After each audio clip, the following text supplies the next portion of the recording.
Hello everyone, hello Aquarius. Itong reading na to ay para sa unang buwan ng 2026. Happy New Year sa inyong lahat. Let's see ano ang energies for January 2026, ano yung messages and advice cards na gustong iparating ng universe para sa'yo. Ang goal ng channel na to is to give guidance, channeling the light from the Creator with good intentions para may positive energies ang lahat. Please follow, subscribe. Sobrang importante ng inyong suporta para makontinue natin ang readings dito. Aquarius, ang first card mo is the Page of Swords. This is telling me na you are in January 2026, nagsisimula ka bilang para kang beginner, para kang nag-aaral sa buhay na may kakayahan ka pero hindi din ikaw yung sobrang galing pa sa ginagawa mo or may improve ka pa sa mga gagawin mo ngayon. You have the Page of Swords energy here. May mga matututunan ka pa pagdating sa talino, pagdating sa galing in January 2026. So, in the past, you have the Wheel of Fortune here. Marami kang natutunan in the past, madaming taong tumulong sa iyo kung babalikan mo yung yung 2025 mo. Napakarami mong lessons, learnings, resources. Napakarami mong pagsubok na pinagdaanan na nagmold sa iyo for 2026. And ngayon, eto ka as a Page of Swords. Handa ka? Handa ka pang matuto at handa ka pang maging mas magaling, mas matibay, mas buo na tao, mas may malasakit at mas buo ang pangarap. You have the Knight of Wands energy in January 2026. Knight of Wands, mas upgraded ito sa Page of Swords. So, nakakita ko dito na yung passion mo, mas ginagamit mo na yung passion mo compare sa 2025, ito ka, mas confident ka, mas matapang ka, mas marunong kang gamitin yung mga kakayahan mo, marunong kang gamitin yung lakas ng loob mo, at ito ka, Knight of Wands. Go ka lang ng go, pinupush mo yung sarili mo at ginagawan mo ng paraan para maungusan, malabasan na yung or matakasan yung mga challenges na meron ka. Actually, hindi siya takas eh. Hindi siya kawala eh. It's more of paano mo magagawa ng paraan na aksyonan yung mga problemang meron mo in January. So, eto ka, Knight of Wands. Napakaganda nito, Aquarius. Kahit na ganito yung nakikita natin, Aquarius, nakikita ko rin dito na somehow, hindi mo pa mahanap exactly kung ano ba yung pinaka-goal mo. Alam mo yung goal mo pero hindi mo alam kung paano darating doon eh, kung paano sisimulan yun eh. Hindi mo alam kung paano ka magsisimula, paano ka magkakaroon ng mas magandang direction. Meron kang talino, yes, meron kang passion, pero paano mo gagawa ng paraan? Kung paano ka hahakbang, paano mo gagawa ng plano, ganyan. Ang sinasabi dito, Aquarius, ang advice card mo kasi is the Six of Wands. Kailangan makita mo sa sarili mo, ma-acknowledge mo sa sarili mo yung mga galing na meron mo, yung mga naaabot mo na before.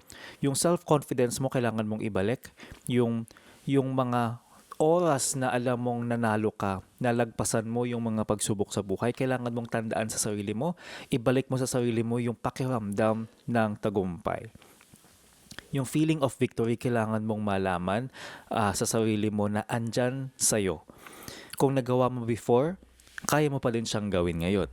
Kung may mga mahirap na pagsubok na nasolusyonan mo, kaya mo pa din ngayon. Kailangan mong tandaan sa sarili mo, paramdam mo sa sarili mo yung kagalingan na yon, yung pakiramdam na yon. At yun yung baon mo papunta sa 2026, papunta dito sa buwan na to. Yun yung paraan para magkaroon ka ng lakas ng loob para magsimula ng bago, para makapag-ambag ng bago sa trabaho mo, makapag-ambag ng bago sa pamilya mo, makapag-ambag ng bago para sa sarili mong mga pangarap. Because Ace of Wands, ito yung simula ng lahat ng pagbabago, simula ng trabaho para sa mga pangarap mo because wants is all about ambitions. Aquarius, sinasabi dito na kailangan mong gawin ang lahat ng bagay with confidence, with feelings of recognition within yourself na you can do it. Hindi ka papasok sa isang bagay na hindi buo yung tiwala mo sa sarili mo. Kailangan self-confident ka, Aquarius. Ito yung kailangan mo for January 2026. Nakikita ko dito na pag dala-dala mo to, itong Ace of Wands na to, itong anything na sisimulan mo, magiging sisiw lahat. Sisiw when it comes to, magiging easy yung mga gagawin mo. Magiging easy yung mga pagbabagong gusto mong marating sa buhay mo. And ito ang kagandahan nito. Aquarius, as advice card sa tayo. Kung nakatulong sa inyo ang reading na to, please subscribe, hit the like button if you are on YouTube, and follow kung kayo naman ay nasa Facebook. Huwag niyo po kalimutan i-share ito sa mga kilala ninyo na kailangan ng reading. Maliit na bagay lang to support this channel para blessings lang ang umikot sa community natin. Ang first advice card mo is wellness. The recovery of health and wellness is here. Kung kayo ay may dinadamdam, ito na ang pagkakataon mo para magkaroon ka ng hilom. Para magkaroon ka ng healing. Ito na ang panahon para ikaw ay magpahinga at magkaroon ng konting improvement, no? Baka may mga makikita kang pagbabago in yourself, or baka may mga opportunities for you to be a better to have a better wellness sa January. Ang next advice card mo pagdating sa love life mo, baka kailangan mo ng time for rest with somebody special. Kailangan mo ng bakasyon, baka kailangan mo ng konting time with each other. So Aquarius, ito yung sinasabi dito na kailangan mo in your love life. Okay? Kung baka mag-isa ka lang naman, baka you just need some time with yourself. Kung wala kang partner, kung wala kang girlfriend, boyfriend, asawa, baka kailangan mo lang ng some time for yourself and to really let go of all the worries in your life and to just be with yourself. And peaceful lang, enjoy ka lang, wala kang iniintindi. Your next advice card is direction. Lord, please show me the right action right now. Please bring a sign and a miracle that gives a clear direction. May I hear the promptings of my own body, and if for some reason I'm about to head the wrong way, please stop me. Binibigay ng Diyos sa'yo yung direction. Binibigay niya, hingin mo sa Kanya yung tamang daan. Hingin mo sa Kanya na magbigay ng sign para malaman mo kung ano yung mga gagawin mo. Huwag kang matakot na magdasal about it. Huwag kang matakot na humiling ng tulong sa Diyos because ibibigay niya to sa'yo. You just really need to ask. Minsan baka may mga darating na lang sa yung pakiramdam na kailangan ko ng kumilos, kailangan ko ng gawin to. For some reason, sinasabi ng isipan mo, ng puso mo, ng kutob mo na ito yung gawin mo, ito yung piliin mo, ito yung aksyonan mo. Yun yung mga kailangan mong pansinin para malaman kung ano ba yung direction na pwede mong asikasuhin.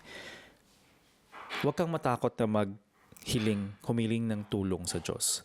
And yun ang ibibigay niya sa'yo. And kung sakali man lang na hindi maganda yung gagawin mo, humingi ka din ng sign na huwag ito piliin. Your next advice card is God is your source. Everything you need is supplied by the infinite source of God, and your faith opens the doorway to receive. In God, there is no lack or limitation. Rather, there is plenty of abundance for all of us to share. Lagi mong iisipin na ang abundance, ang health, ang pera, ang pagmamahal, walang limitation ito. Wala itong hindi kulang sa mundo ito. Ang nagkukulang lang ay yung paniniwala ng mga tao na hindi sila enough, na kulang yung binibigay sa kanila, hindi nila deserve yung mga blessings. So, tandaan mo lang na lahat ay binibigay ng Diyos. And maging bukas ka sa idea na pwede kang bigyan ng Diyos nito. You have to be open to receive.